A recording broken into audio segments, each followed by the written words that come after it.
नमस्कार, स्वागत है सभी का संभव की ऑनलाइन डिजिटल क्लास में। आज हम एक नया जो सेक्शन है पेपर फर्स्ट का ए सेक्शन, उसको हम करने जा रहे हैं। देखिए, इस सेक्शन के अंदर शुरू करने से पहले आपको थोड़ा सा वर्गीकरण क्लासिफिकेशन के बारे में पता होना चाहिए। तो हम एक ओवरव्यू देखते हैं क्लासिफिकेशन का। तो कोर डेटा आपके सिलेबस में है। देखिए, कोर डेटा को हम कोर डेटा इसलिए कहते हैं क्योंकि इनके अंदर नोटोकोड पाई जाती है। कोड मीन्स नोटोकोड है यहाँ पे। इसको हम दो भागों में बांट देते हैं। ये है, सबसे पहले आता है ए क्रेनिएटा और सेकंड नंबर आता है क्रेनिएटा। ए क्रेनिएटा और क्रेनिएटा। देखो, एटा ATA, एटा का मीन्स होता है group of organism. Crania, crania का मीन्स होता है कपाल। ए मीन्स होता है अपसेंट। ऐसे जीवों का समूह जिनमें क्या नहीं पाया जाता, कपाल है वो अनुपस्थित होता है। ठीक है, ऐसे जंतुओं को हम क्या कहते हैं, प्रोटोकोडेट कहा जाता है। इनको क्या कहते हैं, प्रोटोकोर्डेट्स कहते हैं। इसको भी देख लो, एटा मीन्स जीवों का समूह, code means notochord, proto means पहले। तो जीवों का ऐसा समूह है जो सबसे पहले बने थे, कोर्डेटा थे, मतलब उसमें नोटोकोड भी थी, और जो सबसे पहले बने थे प्रिमिटिव वाले थे, उनको हमने प्रोटोकोडेट नाम दिया। अब इन प्रोटोकोडेट को दोबारा हम सब फाइलम में विभाजित करते हैं। ये फाइलम है, फाइलम कोर्डेटा। यहां हम लिखेंगे सब फाइलम। सब फाइलम, सब फाइलम में एक आता है हेमिकोडेटा, दूसरा आता है यूरोकोडेटा और तीसरा आता है सिफेलोकोडेटा। ठीक है, यूरोकोडेटा, हेमिकोडेटा और सिफेलोकोडेटा। क्रेनिएटा की बात करें, इसके नीचे और हम डिस्कस करेंगे। क्रेनिएटा की बात करें तो एटा जो वर्ड है उसका मतलब हुआ group of organism. Crania means हुआ कपाल, मतलब इसमें कपाल है वो पाया जाता है। ऐसे ऑर्गेनिज्म को हमने आगे दो पार्ट में डिवाइड किया। ये जो दोनों पार्ट है, एक है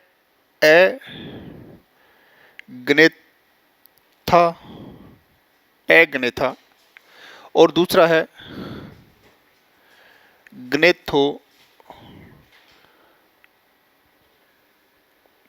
ग्नेथोस्टोमेटा। एग्नेथा और ग्नेथोस्टोमेटा। अब देखिए, वापस इस पे आते हैं। हेमिकोडेटा जो लिखा हुआ है, इसके अंदर मुख्यतः दो क्लासें आती है। एक है हेमिकोडेटा के अंदर दो क्लासें आती है। एक है सिफेलोडिस्कस,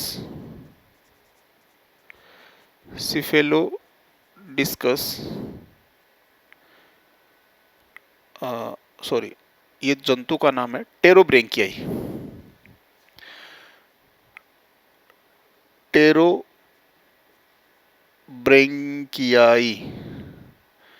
ठीक है, इसका एग्जाम्पल हो जाएगा सिफेलोडिस्कस।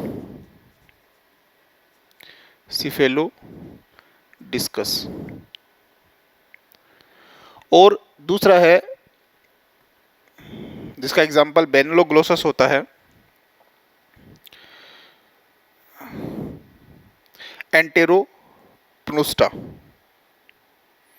ठीक है, सेकंड क्या है, एंटेरोपनुस्टा। ये क्लास है एंटेरोपनुस्टा। और एंटेरोपनुस्टा का एग्जाम्पल क्या हो जाएगा, बेलेनोग्लोसस।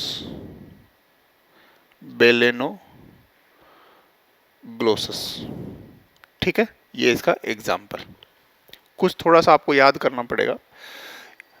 यूरोकोडेटा, देखो, यूरो मीन्स होता है टेल, कोड मीन्स होता है नोटोकोड, एटा मीन्स होता है ग्रुप ऑफ ऑर्गेनिज्म। तो इनके टेल में मतलब पश्च भाग में डेवलपमेंट के दौरान नोटोकॉर्ड है वो दिखाई देती है। ऐसे ऑर्गेनिजम्स को हम पुनः 3 पार्ट में, या इनके अंदर टोटल कितनी क्लासें होती है, 3 क्लासें हैं, तो 3 क्लास में हम इसको डिवाइड करते हैं। एक है लार्वेसिया, दूसरी है थैलेसिया, और तीसरी है एसिडिसिया। एसिडिसिया एसिडिसिया का एग्जाम्पल है हार्डमानिया। लार्वेशिया का एग्जाम्पल है डोलियोलम साल्पा। ठीक है, सॉरी, थैलेसिया का एग्जाम्पल है डोलियोलम, ये जंतुओं के नाम है, साल्पा। और लार्वेशिया का एग्जाम्पल है ओइकोप्लूरा। ओइकोप्लूरा, ठीक है। इसके बाद में आता है सिफेलोकोडेटा। देखो, सिफेलो का अर्थ क्या होता है, अग्रभाग। Code means notochord, Etah means group of organism. तो इसमें जो नोटोकोड मिलेगी वो कहाँ मिलेगी, अग्रभाग में पाई जाती है। और इसके अंदर क्लास जो है जिसका नाम है लेपिडोकार्डी, ये क्लास का नाम है लेपिडोकार्डी। लार्वेसिया, थैलेसिया, एसिडिसिया, ये क्लास का नाम है, ये जंतु है। एंटेरोपनुस्टा, टेरोब्रेंकियाई, ये भी क्लास है, ये दोनों जंतु है। ठीक है, ये जंतुओं के नाम है। लेपिडोकार्डी भी क्लास है। लेपिडोकार्डी में जो जंतु है उसको हम बोलते हैं एम्फिओक्सिस। एम्फिओक्सस। और इसी एम्फिओक्सिस को हम एक और नाम से भी जानते हैं, ठीक है, जिसको हम क्या कहते हैं, ब्रेंकियोस्टोमा। इसी को हम ब्रेंकियोस्टोमा भी कहते हैं, ब्रेंकियोस्टोमा। ठीक है, आगे बात करते हैं एग्नेथा की। इसको भी देखिए, ए मीन्स अब्सेंट, गनेथा मीन्स होते हैं जबड़े, तो जिनमें जबड़े नहीं पाए जाते, एग्नेथा। और ये है देखो, गनेथोस्टोम एटा। स्टोम मीन्स होता है माउथ, मुख।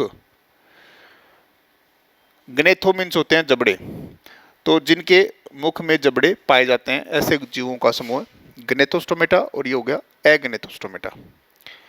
इन ग्रेथोस्टोमेटा को हम आगे वर्टिब्रेट में कन्वर्ट कर देते हैं, ये वर्टिब्रेट बन जाते हैं। और ये आगे 2 सुपर क्लास में डिवाइड हो जाते हैं, जिनको बोलते हैं पीसीज और टेट्रापोडा। पीसीज में कॉन्ड्रिक्थीज और ऑस्ट्रिक्थीज दोनों प्रकार की मछलियां आ जाती है।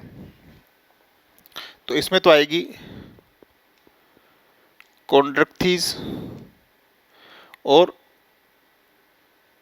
ऑस्ट्रिक्थीज।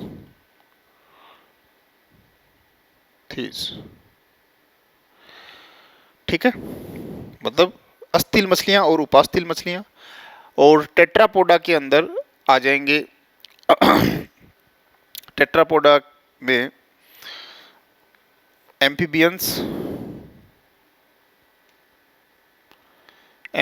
आ जाएंगे, रेप्टाइल्स आ जाएंगे, एवीज आ जाएंगे, और मैमल्स आ जाएंगे। ठीक है, ये आपको इसके अंदर देखना है। एग्नेथा जो है उसमें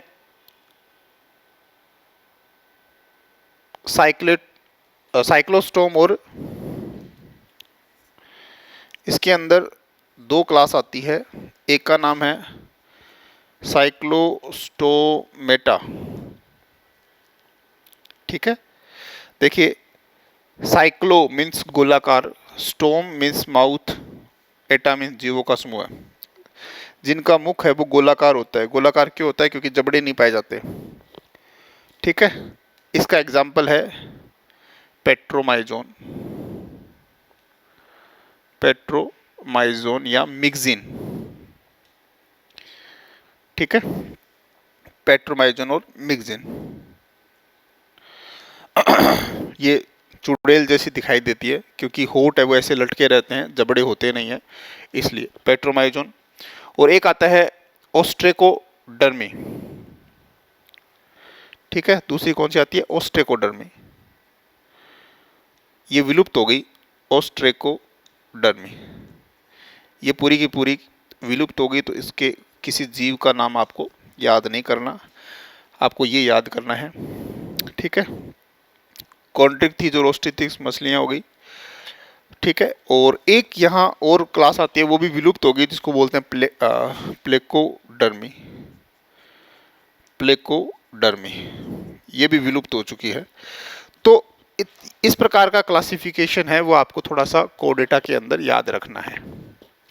हालांकि अगर वर्गीकरण पूछे तो आप ऐसे बता सकते हैं कि इस प्रकार का वर्गीकरण पाया जाता है, लेकिन अपने सिलेबस में नहीं है पूरा का पूरा। मतलब कि बीएससी फाइनल के अंदर ये पूरा मेंशन नहीं किया गया है सिलेबस में। हमें केवल और केवल इतने पोर्शन के बारे में ही पढ़ना है, बस ये हमारे सिलेबस में है। बाकी का जो क्रेनिएटा वाला पोर्शन है वो हमारे सिलेबस में नहीं दिया गया, तो हमें इसके बारे में ज़्यादा नहीं सोच विचार करना है। सिलेबस आप थोड़ा सा वर्गीकरण याद रखें कि कैसे कैसे जंतुओं का वर्गीकरण हुआ है। कुछ रटने वाली चीज़ें हैं, एग्जाम्पल्स है, कुछ समझने वाली चीज़ें हैं। मैंने दोनों ही कोशिश की आपको बताने की। आपको इस पे थोड़ा सा ध्यान रखना पड़ेगा, इसके एग्जाम्पल्स भी याद करने पड़ेंगे। और हमारे सिलेबस में कुछ ऑर्गेनिज्म दिए हुए हैं, जैसे एक तो दिया हुआ है हार्डमानिया। देखो एक तो दिया हुआ है हार्डमानिया, हमें ये पढ़ना है पूरा इसके बारे में। दूसरा, बाकी यूरोकोडेटा का केवल एक हार्डमानिया ही है। यहाँ आपको पढ़ना है ओम्फियोक्सिस या ब्रैंकियोस्टोमा के बारे में। और हाँ, एक आपको एगनेथा का ये वाला पोर्शन थोड़ा सा इसमें मेंशन किया हुआ है, पेट्रोमाइजोन वाला, छोटा सा ही है, सबसे छोटा पोर्शन यही है। ईल मछलियां हैं उसके बारे में बताना है आपको, जो क्रेनिएटा के अंतर्गत आती है। इस एक को हमारे सिलेबस में मेंशन किया है क्योंकि ये तो विलुप्त हो गई और ये हमारे नहीं है। तो आपको 3 ऑर्गेनिज्म पढ़ने हैं, पेट्रोमायोजिन, एम्फियोक्सिस और हार्डमानिया। अगर आप ये तीनों ऑर्गेनिज्म पढ़ लेंगे तो ये अपना सेक्शन कंप्लीट हो जाएगा। छोटा सा सेक्शन है, तीनों ऑर्गेनिजम्स के हर एक चीज़ों को, मतलब कि इसका रेस्पिरेशन है, डाइजेशन है, वो सारी चीज़ें पढ़नी है। और फिर आपको थोड़ा सा ये जो फाइलोजेनेटिक ट्री है, मतलब कि समानता और असमानताएं कुछ दी गई है, उनके बारे में भी अध्ययन करना है। तो ये वर्गीकरण हुआ हमारा सबसे पहले, तो जो कि सबसे इम्पोर्टेंट होता है। अगर आप कोडेटा या नॉन कोडेट की कोई भी बुक पढ़ते हैं, पेपर पढ़ते हैं, तो सबसे पहले फर्स्ट यूनिट में आपको यही पढ़ना होता है। अब हम शुरू करते हैं। हमारा फर्स्ट पॉइंट जो कि हार्डमानिया है, वो उसकी संरचना है, उसकी क्या कुछ है, वो सारी चीज़ें हमें देखनी है। तो सबसे पहले स्टार्ट करते हैं हार्डमानिया के बारे में। देखिए, हार्डमानिया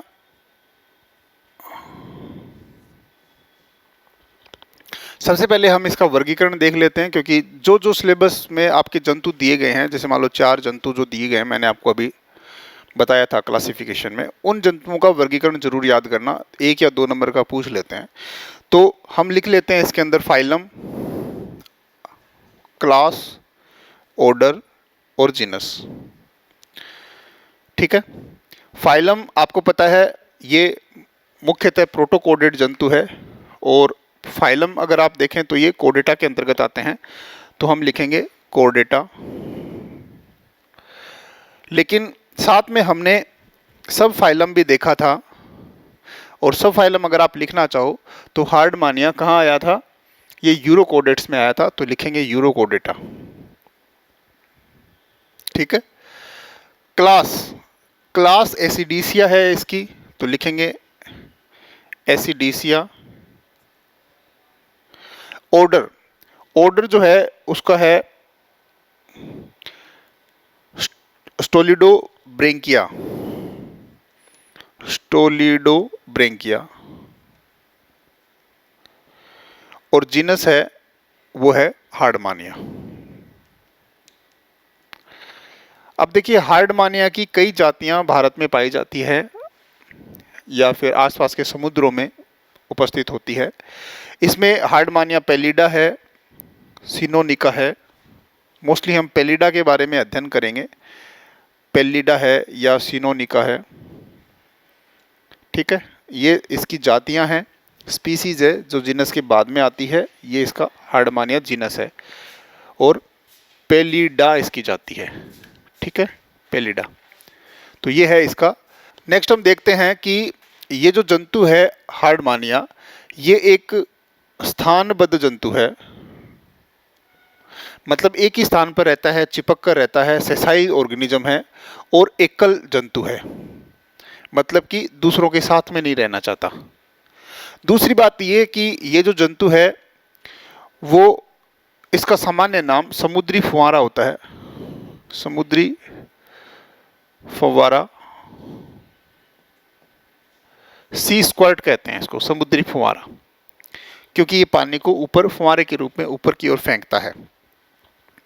दूसरी बात ये कि ये कॉमन सेलिज्म दर्शाता है। ठीक है, क्या दर्शाता है? कॉमन सेलिज्म। ये पक्षमाभी विधि द्वारा पोषण ग्रहण करता है। ठीक है ना, जिसको हम बोलते हैं फिल्टर फीडर, सीलियरी फीडर आप कह सकते हो। दूसरी बात, जनन के रूप में देखें तो ये एक उभयलिंगी प्राणी है। उभयलिंगी है मतलब नर और मादा दोनों जनन अंग इसके अंदर पाए जाएंगे। साथ में ये अप्रत्यक्ष प्रकार का परिवर्धन दर्शाता है। अप्रत्यक्ष परिवर्धन है, इसका मतलब क्या मिलेगा? लार्वावस्था मिलेगी, और लार्वावस्था मिलेगी तो उस लार्वा का नाम होगा एसिडियन टेडपोल लार्वा। मेंढक के टेडपोल लार्वा के समान इसकी आकृति होती है, इसलिए इसको नाम दिया एसिडियन टेडपोल लार्वा। ठीक है, तो इस प्रकार से आप इसकी संरचना के बारे में अध्ययन कर सकते हैं। संरचना अगर देखें तो जंतु जो है वो इस प्रकार का,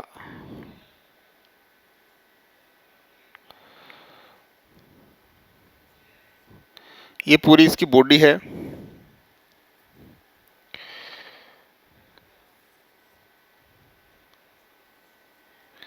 और ये नीचे वाला फुट है। देखो ये तो है फुट, ये है बॉडी, और यहां मिलते हैं साइफन।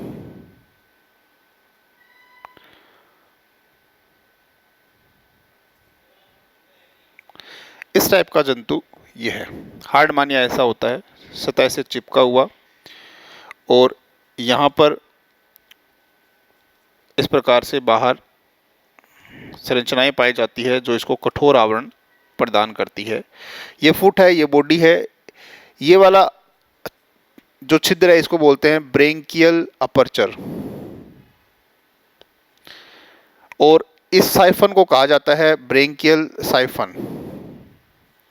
यहां से पानी है वो प्रवेश करता है अंदर की तरफ, और ये वाला छिद्र है इसको बोलते हैं एट्रियल अपर्चर, और ये साइफन है इसको बोलते हैं एट्रियल साइफन। ठीक है, यहां से पानी है वो बाहर निकलता है। तो ये इस प्रकार की संरचना वाला जंतु है, समुद्री फुवारा। इसको पानी बाहर फेंकने की वजह से कहते हैं, पानी फुवारे के रूप में छोड़ता है, स्थानबद्ध एकल जंतु होता है, और ये कॉमन सेलिज्म दर्शाता है। ठीक है, उभयलिंगी जंतु है। तो इस प्रकार से आपको हार्डमानिया के बारे में बातें ध्यान रखनी है। बात करते हैं इसके बाहरी खोल की, आवरण की। तो सबसे बाहर जो आवरण पाया जाता है, इस आवरण को हम टेस्ट कहते हैं। ये जो आवरण है वो निम्न संरचनाओं से मिलकर बना होता है। सबसे पहले सबसे ऊपर जो पाया जाता है उसको कहते हैं मैट्रिक्स। देखिए ये जो मैट्रिक्स है वो एक हेट्रोपोलीसेकेराइड से मिलकर बना होता है, मतलब कि ये सुगर से मिलकर बना होता है, जिसका नाम है ट्यूनिशिन।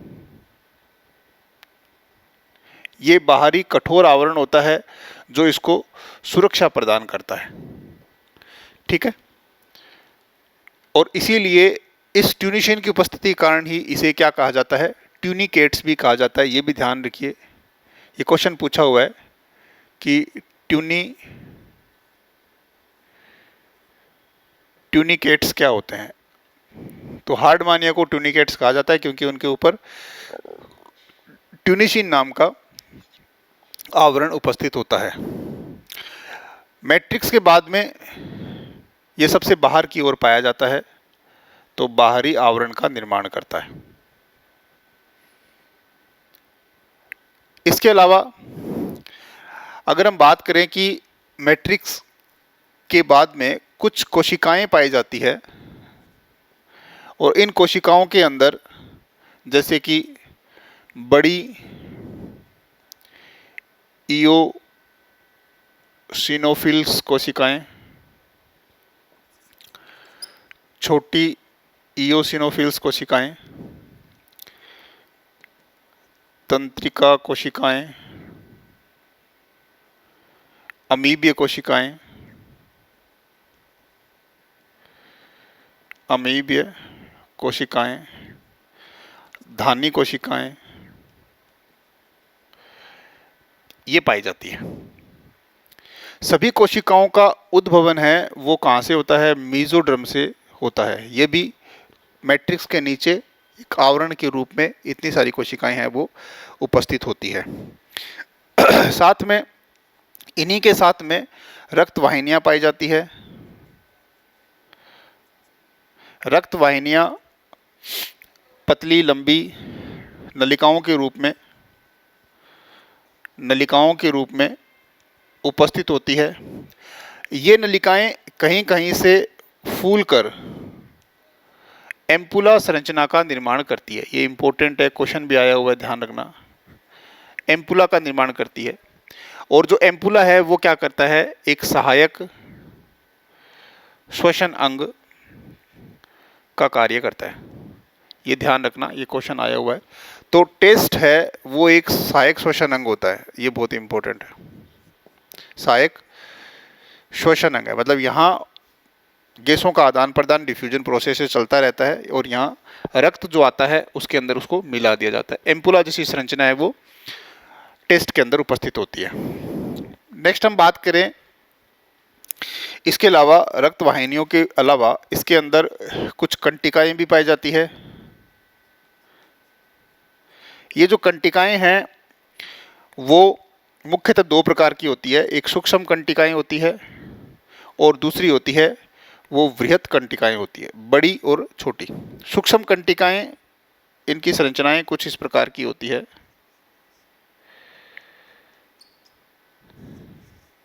ये तो है सूक्ष्म कंटिकाएं।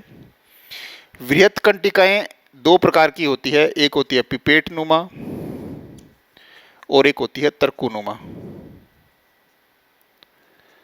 पिपेट नुमा कंटिकाएं कुछ इस प्रकार की होती है, ऐसी संरचना वाली, और तरकुनुमा संरचना कंटिकाएं कुछ ऐसी होती है। ऐसी कंटिकाएं हैं वो खोल टेस्ट के अंदर पाई जाती है। तो ये पूरी आपको थोड़ी सी बातें ध्यान रखनी है कि टेस्ट में कौन से, मतलब बाहर जो आवरण है वो आवरण किन किन चीज़ों से मिलकर बना होता है। एम्पुला वाला इम्पोर्टेंट है, ध्यान रखना। और टेस्ट सहायक श्वसन अंग है, ट्यूनिकेट्स है, वो इम्पोर्टेंट रहेगा। कंटिकाओं के बारे में भी काफ़ी बार पूछा जाता है। ठीक है, ये चीज़ें आप इसके अंदर याद रखेंगे। नेक्स्ट हम बात करेंगे टेस्ट या जो आवरण आपने पढ़ा है उसके नीचे संरचनाएं पाई जाती है, उस नीचे वाली संरचना को मेंटल कहते हैं। तो हम बाहर से चल रहे, देखो सबसे बाहर क्या मिला था, इसको बोलेंगे टेस्ट, और टेस्ट के नीचे आपको मिला मेंटल की पतली परत, ये मेंटल है मान लीजिए। ठीक है, तो मेंटल क्या करता है? सबसे पहले तो ये पूरे जंतु के शरीर को ढकने का काम करता है, तो संपूर्ण शरीर को ढकता है। दूसरी बात, ये टेस्ट के नीचे स्थित होता है, टेस्ट के जस्ट नीचे पाया जाता है, और इसके नीचे, इसके अंदर क्या मिलेगा? शरीर मिलेगा, तो शरीर के ऊपर पूरे शरीर को ढकने काम करता है। दूसरी बात, टेस्ट का निर्माण इसी मेंटल के द्वारा होता है, मतलब मेंटल ही क्या करता है? टेस्ट का निर्माण करता है। ये जो मेंटल है वो आगे तीन भागों में विभक्त होता है। सबसे पहले आता है बाह्य एपिडर्मिस। बाह्य एपिडर्मिस, मतलब मेंटल की भी 3 परतें होती है। सबसे पहले है बाह्य एपिडर्मिस। ये बाह्य एपिडर्मिस है जो टेस्ट के साथ लगी रहती है, मतलब सबसे पहले टेस्ट से नीचे क्या आएगा, बाह्य एपिडर्मिस, जो कि किसका भाग है, मेंटल का। तो टेस्ट से जुड़ी हुई संरचना रहती है और इसमें कुछ कोशिकाएं पाई जाती है जो क्या होती है, षटकोणीय हेक्सागोनल प्रकार की कोशिकाएं यहाँ उपस्थित होती है। इसके अलावा अगर आप बात करें, इसके नीचे मीजेनकाइम की कोशिकाएं पाई जाती है या मीजेनकाइम का स्तर पाया जाता है और इनके अंदर कुछ अरेखित पेशियां उपस्थित होती है। इसके अंदर क्या होती है, कुछ अरेखित पेशियां उपस्थित होती है और ये जो अरेखित पेशियां हैं वो अलग अलग प्रकार के कार्य को संपन्न करती है जंतु के अंदर। जैसे कि पहला कार्य है, जैसे कि एक पेशी है वलयकार पेशी। वलयकार पेशी, इसका काम क्या होता है, ये जो साइफन होते हैं, एट्रियल साइफन है या ब्रेंकियल साइफन आपने देखा था जिसमें से पानी अंदर या बाहर जाता है, तो ये उनके संकुचन या शिथिलन का कार्य करते हैं। तो उनके अंदर संकुचन, मतलब साइफन के अंदर संकुचन करवाता है। इसके बाद में दूसरी पेशी आ रही है अनुदैर्ध्य पेशियां। ये अनुदैर्ध्य जो पेशियां होती है वो पूरे शरीर के अंदर, पूरी बॉडी में क्या करती है, संकुचन करवाती है। तो ये पूरी बॉडी में संकुचन करवाती है। इसके अलावा अगर आप तीसरी देखिए, ब्रेंकियो एट्रियल पेशियां, पेशी का नाम है ब्रेंकियो एट्रियल पेशियां।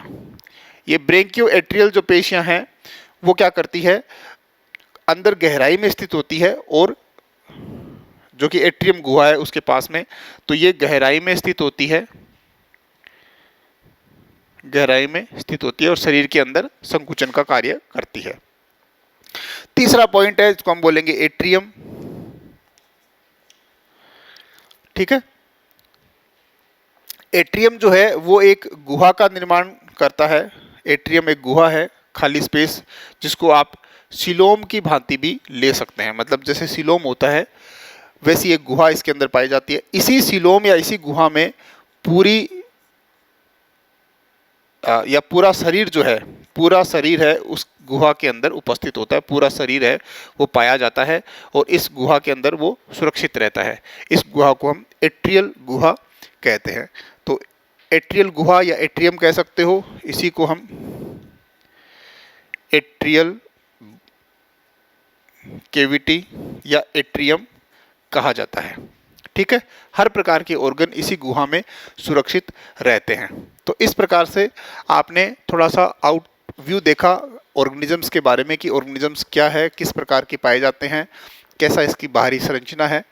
अगली क्लास में हम इसका डाइजेशन है, रेस्पिरेशन है, उनके बारे में अध्ययन करेंगे। Thank you.